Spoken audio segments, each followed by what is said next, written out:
How does LSU replace tight end Mac Markway? Offensive coordinator Joe Sloan has his thoughts. You'll hear it on today's episode of Locked on LSU. Let's go.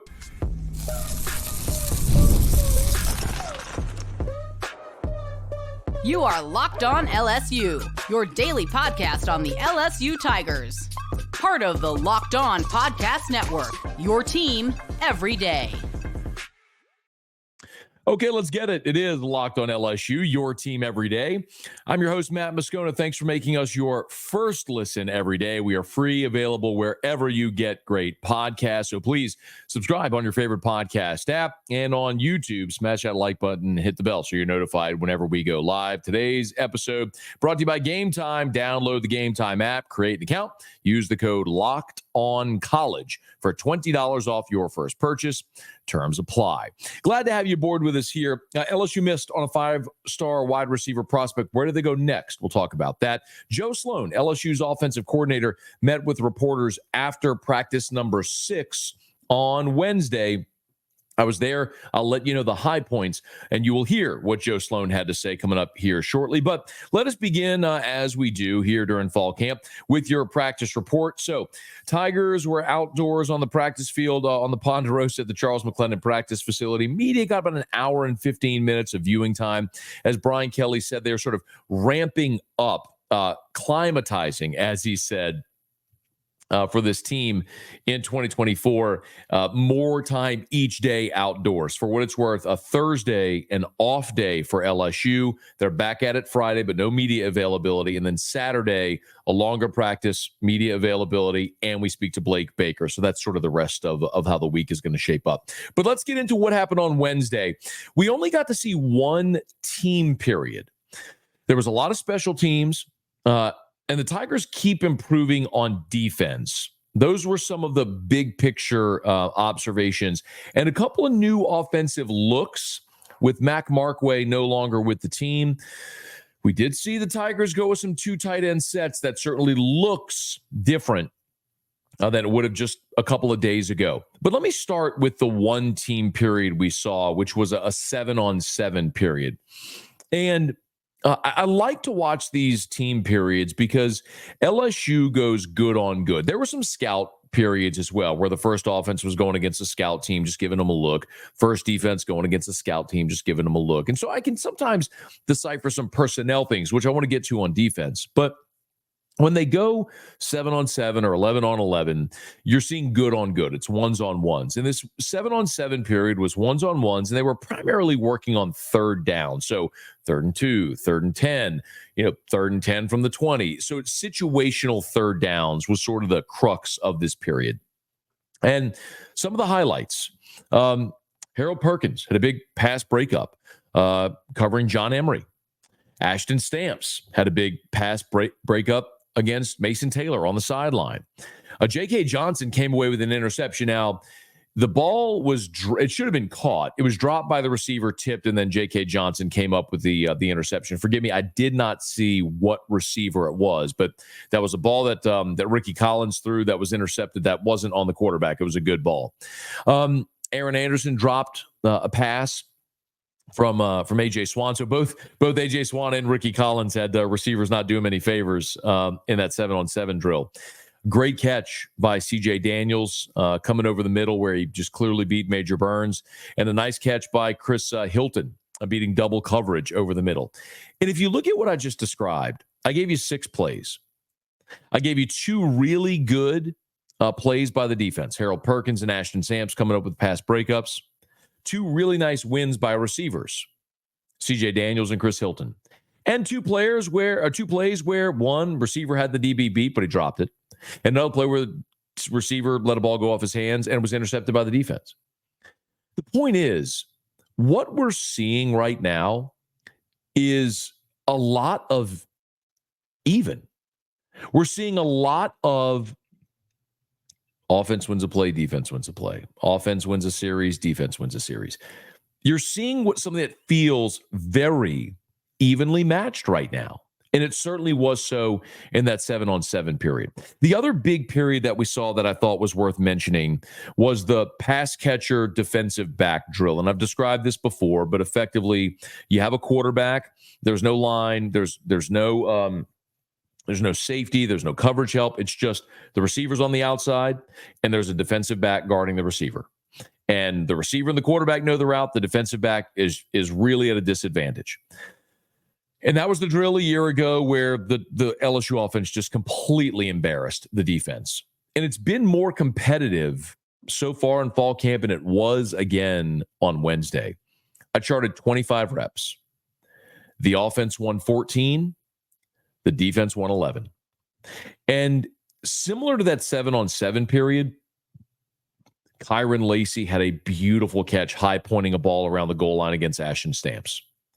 And then Zy Alexander came up with a big pass breakup on Kyle Parker. Javen Nicholas caught a ball that would have been a SportsCenter top 10 play had it been a game. He was guarded, great coverage by Kylan Jackson. Javen Nicholas stuck with it, ended up scoring a touchdown through contact coverage, going to the ground with contact. It was incredible. Survived the contact, the ground, all of it. Deshaun Spears had an awesome pass breakup against Kamorian Pimpton, where Pimpton broke to the outside. Spears broke under the route and knocked it to the ground. Ashton Stamps had a great pass breakup against Kyron Lacey. Mason Taylor caught a ball on the sideline, dragging his feet against Jordan Gilbert. Chris Hilton on the second rep of the day had a great route where he beat Sage Ryan on a post. Later, those two matched up again. Sage Ryan forced an incompletion against Chris Hilton. It was that kind of day. Offense would win one, defense would win one. They even had referees at practice on Wednesday, and there were 2 holding calls against the defense. So 2 of the offensive wins came because of penalties. J.K. Johnson had a holding call, and Major Burns had a holding call. Now, they missed one. A couple of freshmen. Juwan Johnson was going up against Trey'Dez Green, and Juwan Johnson kind of hid his hand and grabbed Trey'Dez Green's right hand to pull it down away from the ball. Refs missed it. It was a very, very heady play, a veteran play from a freshman there with Juwan Johnson. Flag didn't come out, so goes as a win for the defense. But I think that's one of the things, my big consistent takeaway so far from this fall camp has been how even it's been with the offense and the defense. A couple of other notes, just newsy things. We got to see the defense, first, second, and third defense go against a scout offense. We've seen this before, but it just struck me today that LSU's got 3 true freshmen on the second team defense, all in the secondary. Deshaun Spears, PJ Woodland, Juwan Johnson. 3 true freshmen, all in the secondary on the 2 deep right now. And what that tells me is this is a defense right now that has said, hey, look, year 1 under Brian Kelly, you had to go heavy in the portal. And those guys were really good, but they all left.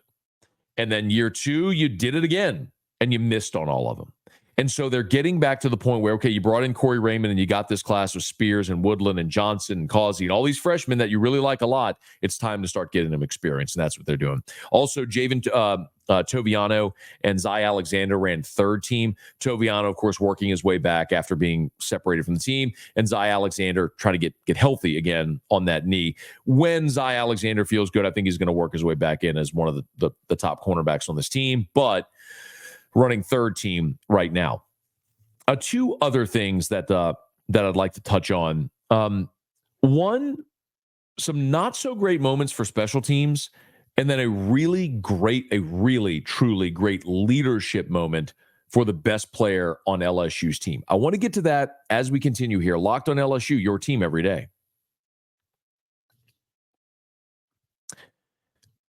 Locked on LSU, brought to you by Game Time. I love Major League Baseball. You know that. We're right here in the throes of summer. And even though football is right around the bend, it's not too late to get out to the ballpark this summer. Hey, pull out the Game Time app if you haven't done it yet, and you'll see exactly what I love about the Game Time app. Flash deals, zone deals, all-in pricing. There's toggling. You can toggle that feature, and it'll show you the total up front with no surprise fees at checkout. Like, I hate that. There was a time my wife Erica and I went to a baseball game in New York City, and it was a surprise thing, and we bought tickets that day. and the price that I thought I was paying wasn't the price I was paying. You can probably empathize. That's never the case with Game Time. I love the lowest price guarantee. They'll credit you 110% of the difference with the lowest price guarantee. You can check that out in the Game Time app. So look, take the guesswork out of buying MLB tickets with Game Time.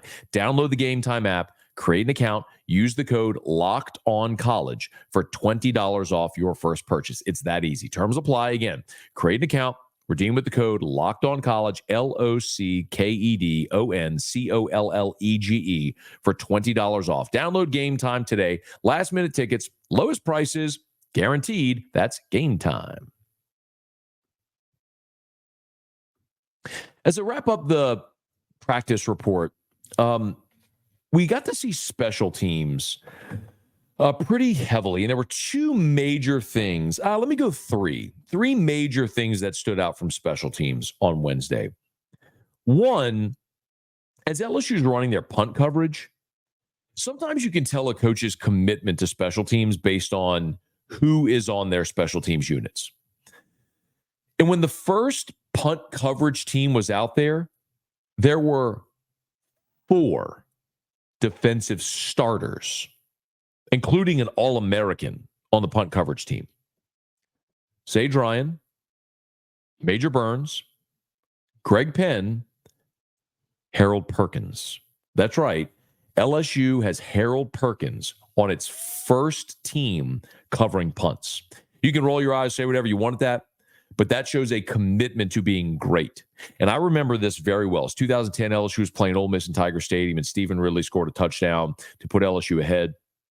And early in his career, Ridley was on special teams at LSU, and he went to the sideline. He told Les Miles, "I want to be on the kickoff team. I want to run down their hair on fire and go make a tackle." And that was something that was a hallmark of Les Miles' teams, is that they put their best players on special teams because they were going to be great in the third phase. In the last 2 years, LSU has not been great in the third phase. Jay Bramblett was a great punter. A year ago, there were two punt returns against LSU for -1 yard. LSU is committed to that, being great at that. It's evidence here as well. Now, the punters are a different story. We got to watch Peyton Todd and Blake Oxendorf, the Louisiana Tech transfer, punt, and inconsistent would be putting it mildly. Oxendorf boomed his first 2. His next 2, he mishit, and they ended up being knuckleballs that were short. And his final one probably was about a net 15-yard punt. He boomed it, just shankopotamus onto the far field on the left side, and when it would have crossed out of bounds, it would have been a 15-yard punt. So they are that job, the starting punter job, is clearly very much wide open at this point. The place kicker job, however, is not. Damian Ramos continues to impress. Now, I did not see this, but there was a colleague who was watching the place kickers who said he saw Damian Ramos make from 64. I did not see it, but this media member said that he saw it. I watched Damian Ramos make from 50, and then, now, granted, I was around the goal line, and after he made from 50, the holder, Peyton Todd, scooted back. Now, I don't know if he scooted back 2 yards or 5 yards, but he moved back so it was beyond 50, and Ramos made it with room to spare. So Damian Ramos looks really good, and you have a potential all-SEC caliber place kicker in Damian Ramos. Big leg, accurate. One of the things they've done is, of course, you have the uprights. Well, they have makeshift temporary uprights inside to narrow the zone for Ramos as he's kicking, and it's clearly helping. He looks really good. Punter, big question mark. Place kicker, you look good with Damian Ramos right now. And then the final thing from practice that I wanted to note is it was a moment that Will Campbell had. I did chart the pass rush drills again with the offense against the defense. If you've been with us here, I've described this quite a bit, where the offensive line lines up as they would in formation, but it's a one-on-one pass rush drill, and the purpose of that is to prevent the defender from just running freely into space. It's to keep it more of a confined drill, and it was pretty evenly matched again. But there was a moment where Ori Williams, who's a true freshman, he's giant. He's 6'8", 330. he got beaten badly by Gabe Relaford. Relaford did a dip move where he went low. I think Harold Perkins against Arkansas when he went super low to the ground and came up, inside of the offensive tackle. Ori Williams gets beaten badly by Gabe Relaford, who's awesome, by the way. Get used to hearing the name Gabe Relaford and Kalaj Cobbins. They're going to be stars at LSU. Well, after Ori Williams got beaten badly, they made him go again on a second rep, and they put him up against Paris Shand, a veteran. And Ori Williams won that rep.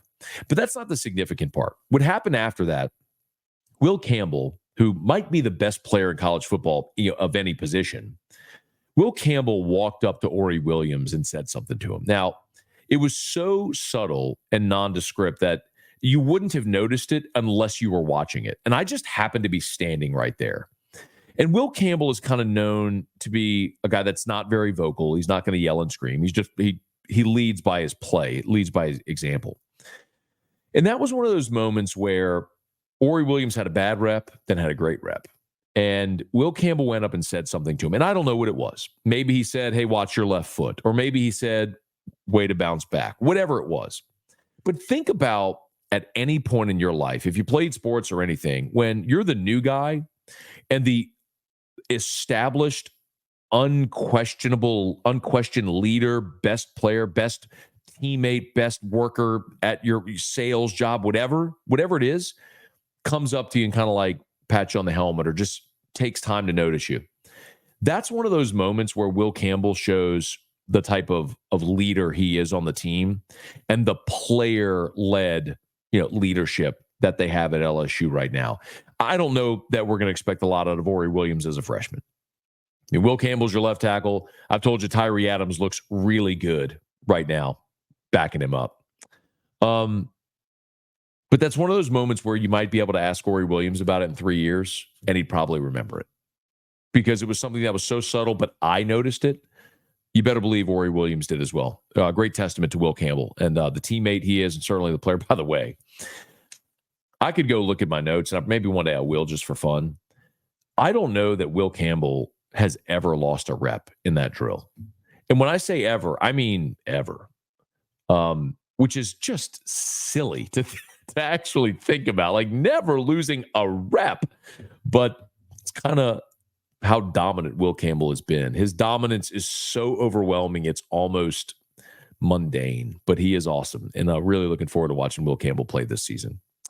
Okay, y'all. It is Locked On LSU. Thanks for making us your first listen of the day. Hey, for your second listen, how about Locked On College Football? Spencer McLaughlin gets you ready for an exciting season on the gridiron with discussion of the upcoming season, the ever-changing landscape of college athletics, including conference realignment, the transfer portal, NIL, new college football's expanded playoffs, so much more. Locked On College Football is available on YouTube and wherever you get podcasts, part of the Locked On Podcast Network, your team every day. Okay, I do want you to hear from Joe Sloan on the tight ends and going against Blake Baker's defense. That's next. Locked On LSU, your team every day.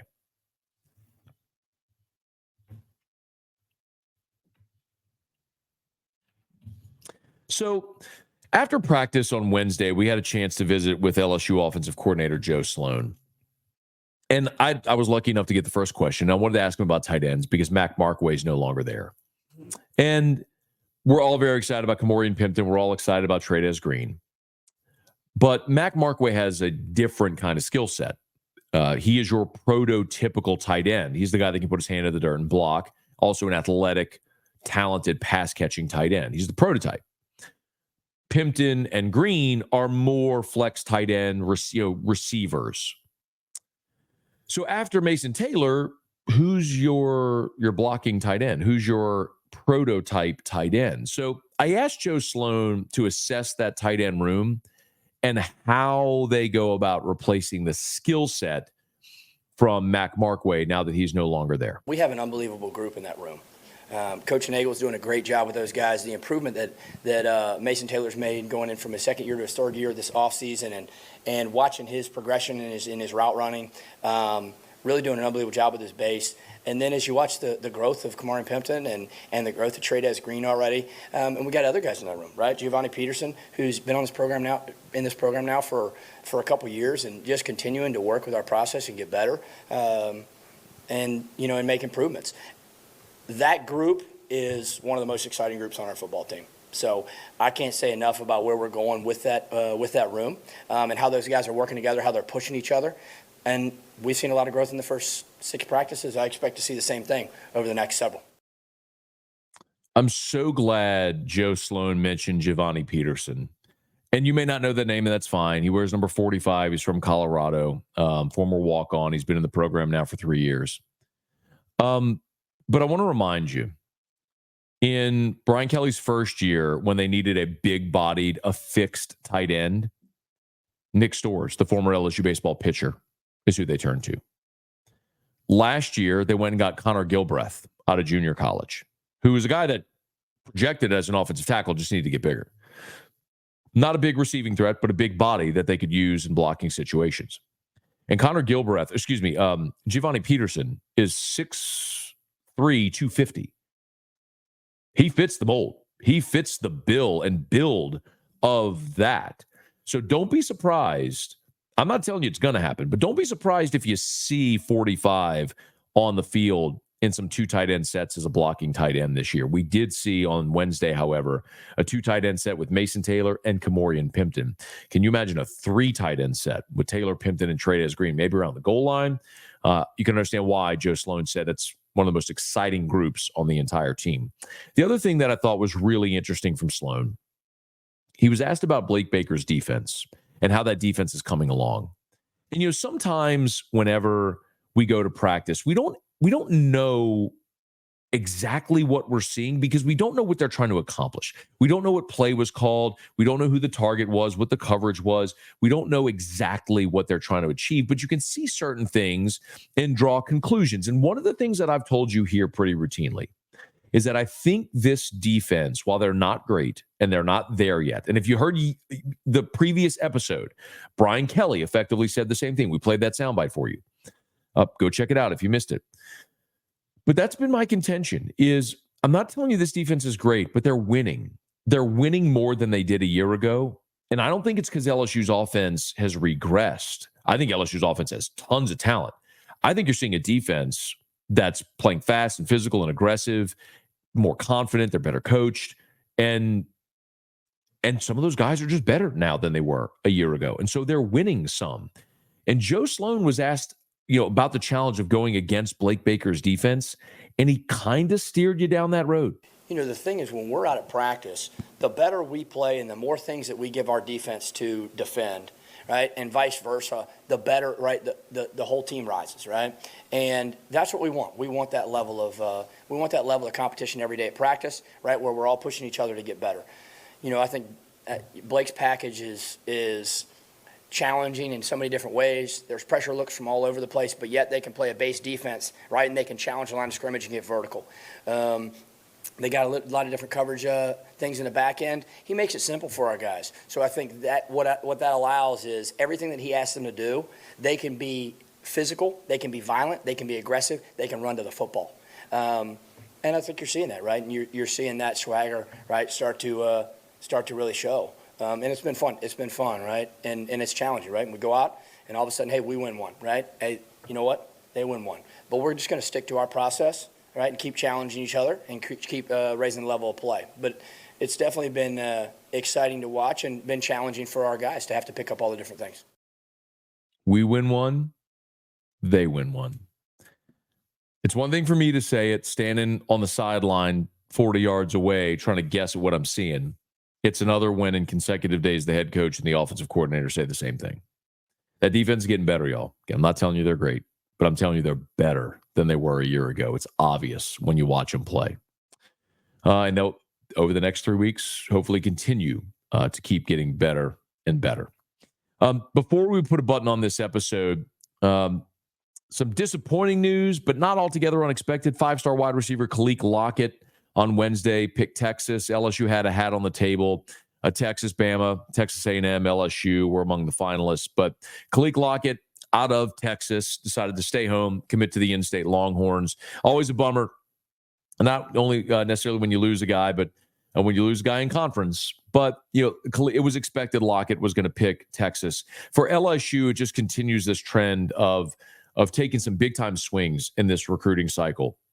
They had DeCorian Moore committed. Of course, he flipped to Oregon. You went after Khalil Lockett. He's picked Texas. You got 5-star Derek Meadows, who was thought all along to be a Notre Dame lean. You got him in your class now. You got a hat on the table for Jamie French out of the state of Florida, the Jacksonville area. Jamie French is a 5-star, the number 18 overall player in the country, the 4th best wide receiver in the country. Texas, Ohio State, Florida State are in that mix as well. But Jamie French's mom is from the Felicianas. She went to Southern, so a lot of ties there, potentially bringing French to Louisiana, another 5-star that LSU could very well land. And, of course, we'll remind you about Philip Wright as well. Philip Wright from Destrehan, who is the Michigan commit, less than a month after committing to Michigan, decommitted, and everyone assumes now that he's going to pick LSU and stay home. Kalaj Cobbins is one of his Destrehan teammates from a year ago. Jace Thomas is committed for this class, another Destrehan teammate.